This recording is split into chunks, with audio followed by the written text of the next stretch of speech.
Welcome to the 11th episode of the first season of Justice Center Weekly, a half-hour video cast from the Justice Center for Constitutional Freedoms. I'm your host, Kevin Steele, and with me today is the president and founder of the center, John Carpay, who is here to give us a report on the George Jonas Award dinner that took place in Toronto last week. John, how did it go? It was a wonderful evening. It was inspiring. It was fun. It was a source of encouragement. It was sold out weeks prior. Jordan Peterson was there in person. There were many people got a chance to shake his hand, get their photo taken with him. He spoke brilliantly, and I had the honor of introducing a lot of special guests, including our staff lawyers, our two members from the board of directors, and there are so many freedom fighters, citizen activists there, doctors, medical doctors, and lawyers and leaders of various groups, all of whom are just fighting so hard. So they were all recognized, and I had to recognize them as one big group. If I mentioned everybody by name, it would have gone on for a very long time. And just a wonderful evening. Mm-hmm. Of course, as you say, Jordan Peterson was the recipient this year. Can you maybe tell us, he did give a speech, didn't he? And maybe you could just tell us a little bit about that. Just give us some insight into what went on. Well, there was prohibition on, video recording, audio recording his speech. And, but what I remember, it was about freedom of expression, and I think I am allowed to talk about it. So, the thing that strikes me the most was the very close relationship between thinking and speaking. It is often as we speak that our thoughts get facilitated, and you've probably experienced that yourself, or maybe something's troubling you, bothering you, you're having a hard time making a decision, you have a chat with a friend, your friend says very little, but you just talk about the situation, you talk about the problem, and then after having talked about it, you have far greater clarity. And so when the government censors speech, the government is also partially censoring thought. Not entirely. You can still have your own thoughts in your head that are always beyond the grasp or the reach of government. But the more that speech is censored, the harder it is to think things through. And it is in thinking that we get our bad ideas can get checked and challenged by other people, and we can discard them. And so if you ban speech, you're banning that opportunity to have bad ideas get confronted and challenged. The other key point that sticks with me anyways is that the substitute for speech is fists and violence. So if you ban speech, then speech ceases to be as good of a vehicle for a vehicle or a tool for people to resolve their differences and to hear each other out and to understand each other and to work out compromises. If you kill off speech, then the only thing left is fists and pitchforks.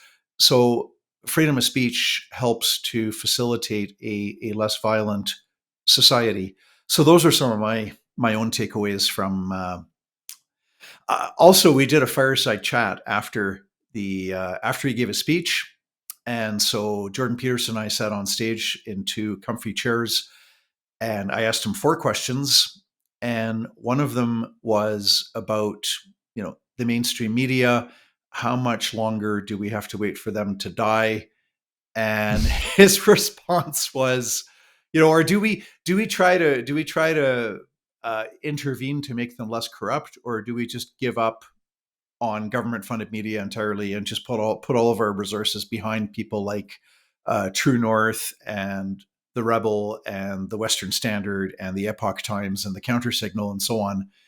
And Jordan's response was interesting. He said, no, they're not dying. They're already dead. They died a long time ago. Yeah, I suppose so. But, they're still prevalent in disseminating narratives. I mean, that's obvious. I even as I do research for this podcast or the one that you and I do audio only, a lot of the times I'm checking mainstream media sources, even though I may not believe what they have to say. I still do check them sort of as a reference for people to sort of follow the progress of an issue in society. Well, Jordan Peterson referenced Joe Rogan, who was Mm. denounced by, I don't know if it was NBC or CNN, or there was some mainstream media outlet that denounced Joe Rogan as fringe. And Jordan Peterson said Joe Rogan's got more viewers and listeners than this media outlet. He also said that when you see government-funded media or so-called mainstream media on screens at airports, when they report their numbers of viewers, they include people at airports that are walking by as part of their viewership for their statistics. So, maybe Jordan Peterson's incorrect. Maybe you raise a good point, Kevin. Maybe it's more accurate to say that they are dying and they're not dead yet, because certainly in the last 3.5 years of this COVID lockdowns and vaccine passports nightmare, which is not yet over, we've seen that the government-funded media do exert a lot of influence. So perhaps it's a stretch to say that they're already dead. I would agree with that, I think. But then again, I know I guess the exhilaration of pronouncing them dead, so I'm sure that was appreciated on stage at least. Okay. Just maybe you could just tell us a little bit about the award. I know that you've explained this before in prior podcasts, but I think we'd like to hear it again. This is named after George Jonas. Why is Jordan Peterson a good recipient of this award? Just give us a quick history. So George Jonas was born in 1935 in Hungary. He and his family were Jewish. Hungary was governed by an anti-Semitic fascist regime, which towards the end of the war was replaced by another pro-Nazi regime that was just violently anti-Semitic. And so George Jonas remembers living under the Nazis or Nazi supporters, but he also remembers living under Stalinist communism. He escaped to Canada in 1956 and went on to become a best-selling author and journalist and poet. And in his last 20 years or so, he was a columnist with the National Post. He wrote brilliantly about laws and constitutions and government policy. He was a great friend of the Justice Centre. He served on the board of directors of a charitable foundation that gave the Justice Centre grants for several years in the early years of the Justice Centre. The charitable foundation kind of wound up and is no longer active today, but that was very helpful to the Justice Centre. So the prior recipients include Mark Stein, winner in 2018, and then Christy Blatchford, 2019, Society for Academic Freedom and Scholarship in 2020, and leading up to Jordan Peterson in 2023 as and it's given to a Canadian in recognition of his or her significant contributions to defending Canada as a free society. That is the criterion. Okay, and in one sentence, how did Jordan Peterson do that? Standing up to the College of Psychologists of Ontario in January 2023, I think it was, and they're going to force him into sensitivity training to teach him how to better use social media. And he pushed back and said, bring it on, let's have a hearing. And then there is a peaceful protest outside of the college's office. And now they are dragging their heels on the disciplinary proceedings. But that kind of courage goes all the way back to about 2016 or so, when he publicly objected to government legislation. I think it was Bill C-16 that would require people to use the words that government wanted them to use in terms of weird new pronouns becoming a legal obligation. Right. And as they attempted to punish him, he became world famous. So that one backfired spectacularly on the crowd, I would say. Yeah. Anyways, I'm glad that he's the recipient this year. Excellent. Okay. Thanks for that report, John. Maybe we can move on to some subjects that you're maybe following right now, as some topics, some things that are going on that are catching your attention.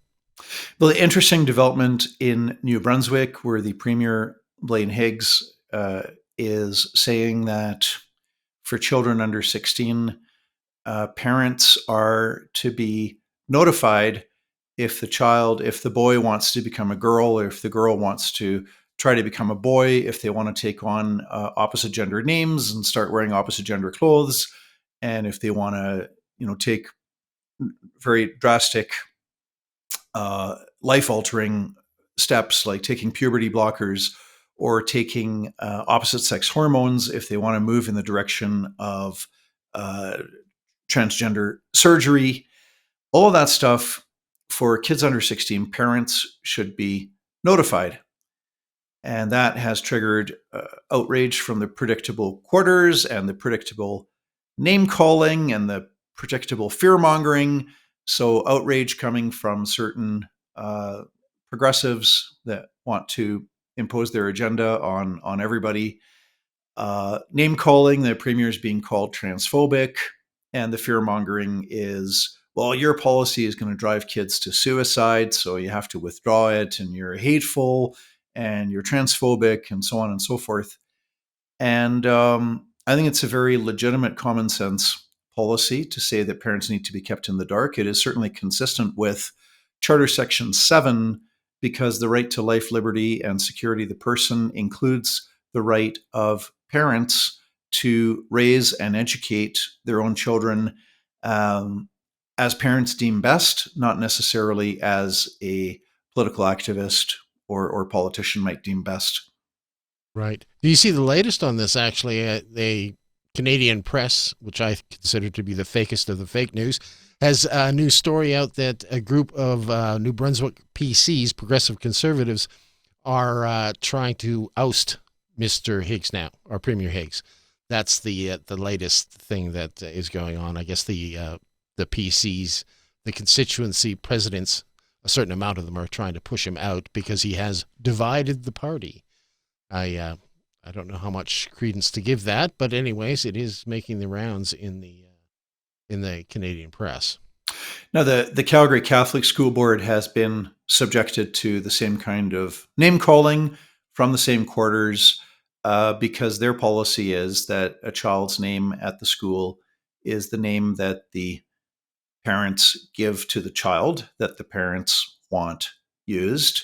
And certainly if a child with parents' consent wants to, get his formal name changed from Robert to Bob, or even from Robert to Susan, if parents are involved, then those name changes can take place. However, Calgary Catholic is not going to have a situation where a child says, where a girl says, well, I'm starting immediately, I'm using a boy's name, Zach. So then immediately the school changes all of the school records and to conform to Zach, which it just occurred to me just now. I don't know how they would continue to keep parents in the dark at report card time, because if this girl takes home a report card issued in the name of Zach or Zachary, parents are going to know by way of the report card. So I don't quite know how, I don't know what the plans were in that regard. But it's the same notion that parents have a right to know what is going on in the lives of their own children. And no, teachers and political activists and government employees and social workers are not on par with parents. They're not equal.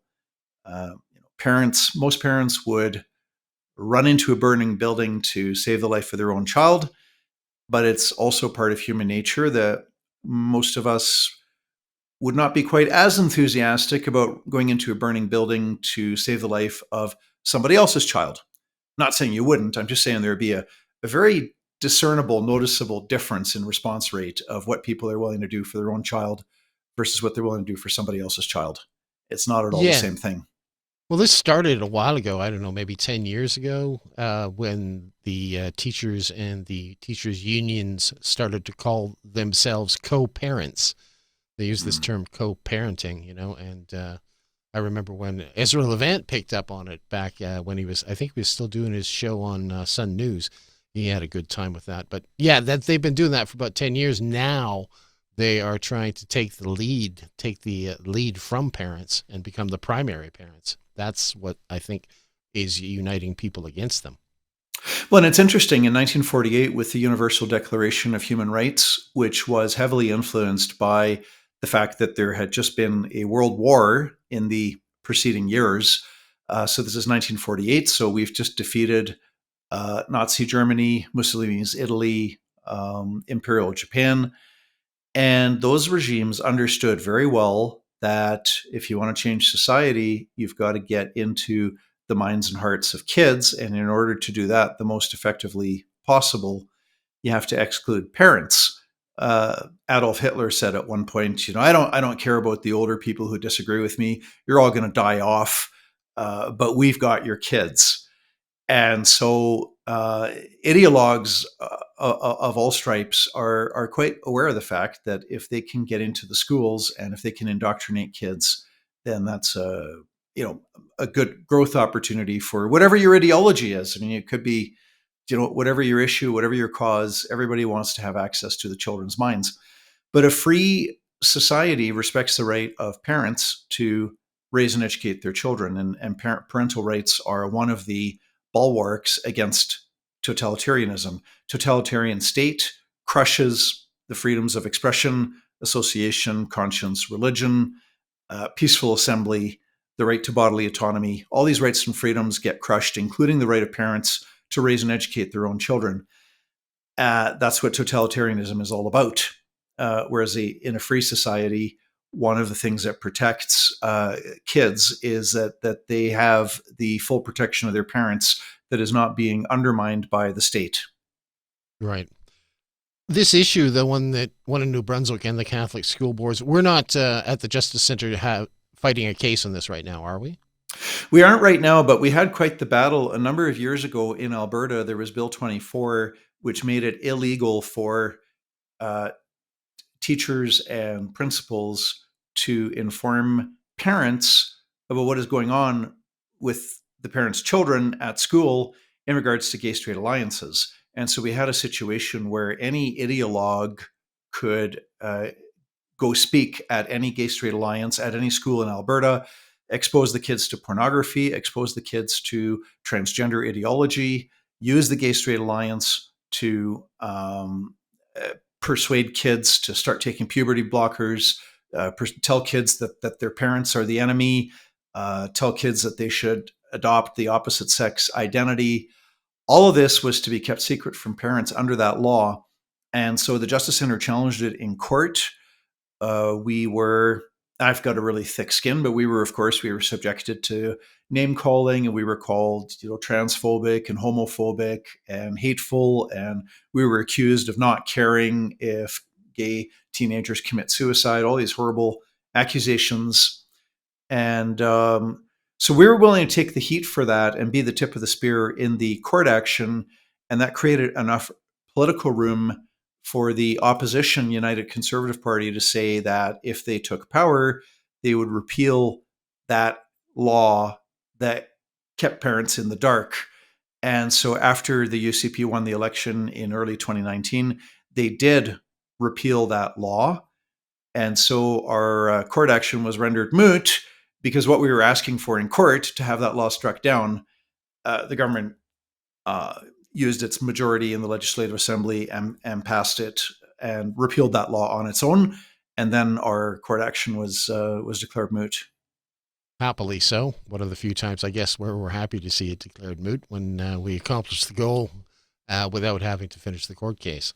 Yeah. Yes, indeed.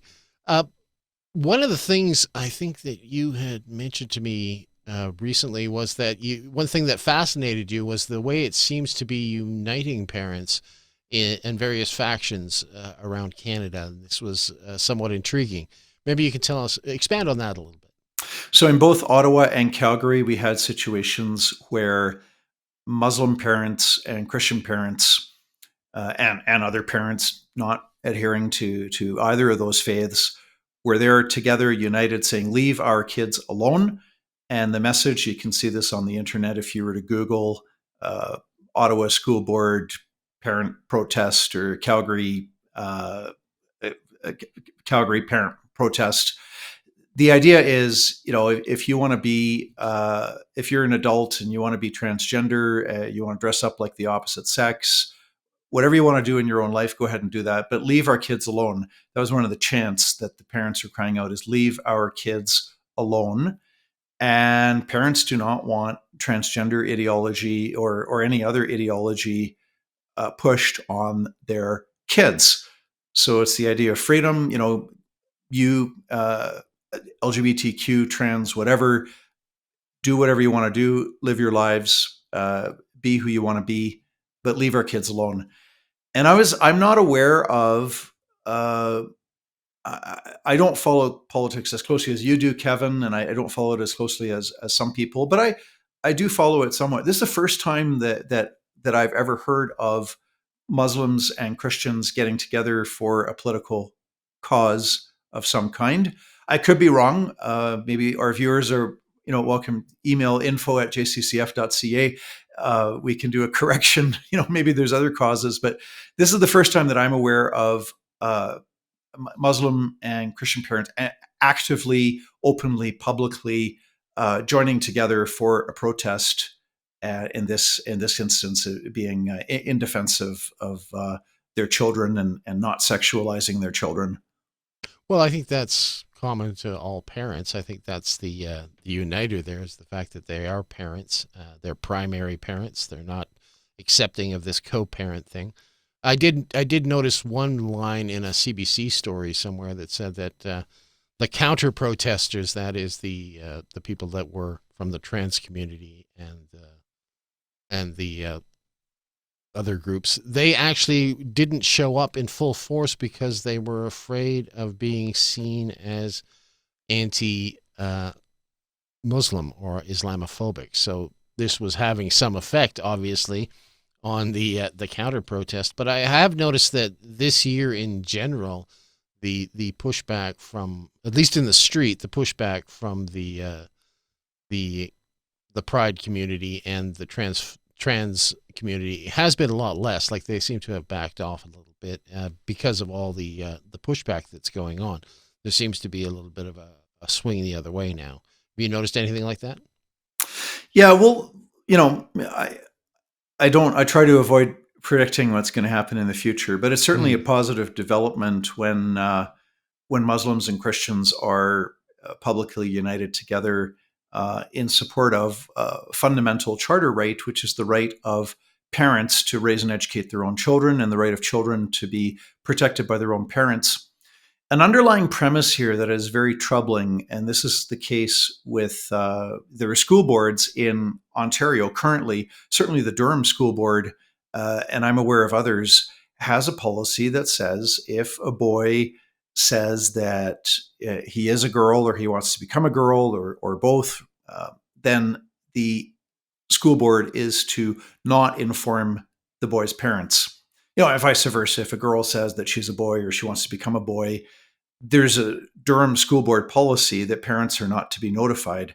And so the school is going to carry on practices in secret and allow that boy or girl to use an opposite sex name and start dressing like the opposite sex, using the bathrooms of the opposite sex, which of course is problematic when you've got 14-year-old boys that can just walk into girls' bathroom. Girls don't like that. That was at the heart of one of the Ottawa protests, was a father saying that he's got two daughters who are, I forget, 10 and 12, something like that, or 10 and 8, 12 and 8. And they don't want a male in the girls' bathroom or change room. And for that, this father was silenced by the Ottawa Carleton School Board. Anyway, my point is the underlying premise that's very toxic, very dangerous, is this underlying premise that parents are bad and dangerous and unsafe, and teachers and political activists and social workers and other government employees are good and wonderful and safe. And that's a completely false dichotomy, because the truth of the matter is that a very, very small minority of parents are bad parents, and they are dangerous, and they are unsafe. And it would be in the best interest of the children if they no longer live with their own parents. That is a very, very, very small minority. 99 point something percent of parents are imperfect, but they are not a danger or a threat. And it's the same for teachers. 99 point something percent of teachers are imperfect, but they are generally trustworthy. They're not dangerous, but you have a small minority. And the same for every group. And what this ideology proposes falsely is that parents are evil and untrustworthy, but the teachers, social workers, gay activists, trans activists, government bureaucrats are all 100% trustworthy. So we have to have policies that treat parents as dangerous and treat everybody else as trustworthy. And that is an underlying false premise. True enough. I just want to end on a somewhat amusing note regarding this story as well. Something that came out of England, actually, in the GB News. When did it come out? Oh, yeah, on the 20th. Yeah, here's the headline: Schools allowing children to identify as horses, dinosaurs, and cats as pupils communicate with animal noises. Boy, that took me back to my junior high years. I mean, if you ever had a moment to, get under a teacher's skin, you would take it, right? Obviously, these kids have picked up on, I guess, the ridiculousness of this identity pronoun thing and have gone, they're running with it, let's just say, and who knows how far that's going to go. It's apparently causing a lot of turmoil amongst the teachers. Don't necessarily support this, but they feel that they're being silenced because they're afraid of being seen as bigoted, right? So kids are going to town with it. At any rate, that's great, John. Thanks so much for being here for the 11th episode of Justice Center Weekly.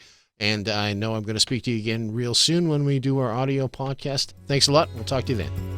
Have a great week, and my thanks to all of the generous Canadians, freedom-loving Canadians who are supporting the Justice Center financially. Your support makes it possible for our lawyers and paralegals and communication staff to fight for your freedoms and mine, and so thanks very much.